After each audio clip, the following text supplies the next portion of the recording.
welcome to topic 2 in this 5-part series, how to supercharge your salon's online presence. So today's topic is how to manage your online booking software. Now hopefully you have now got the software. It's important that you watch these videos in order because they do follow on. So if you haven't got the online booking software, make sure you do that first before you continue with this video.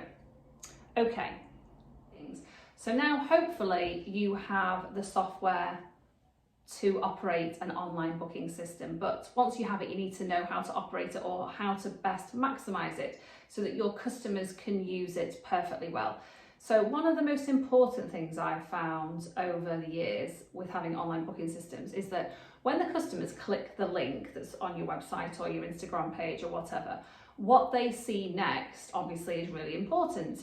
And that is what you really need to concentrate on. So hopefully you will have categories of treatments.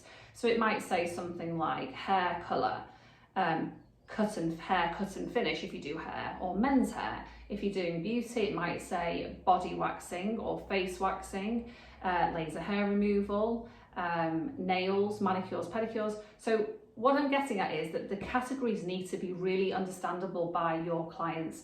Don't be using like jargonistic terms or really brand names. So for example, for nails, there are so many different nails out there. You might offer gel nails, acrylic nails, biab. You don't want to be using words like biab because a lot of customers don't really understand what that means. I mean, I test it all the time and I'll say to customers, you know, would you like this or would you like biab? And they'll look at me and think, I don't know what you're talking about.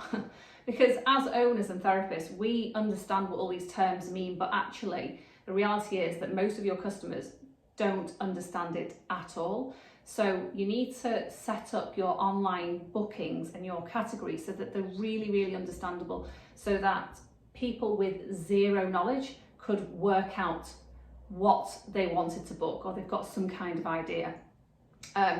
So if you have loads and loads of treatments in a particular category, you might also want to split it into 2 categories. So for example, in my own salon, I will show you on my software here, I have 2 lots of categories for nails. I have manicures and gels and acrylic nails and builder gels.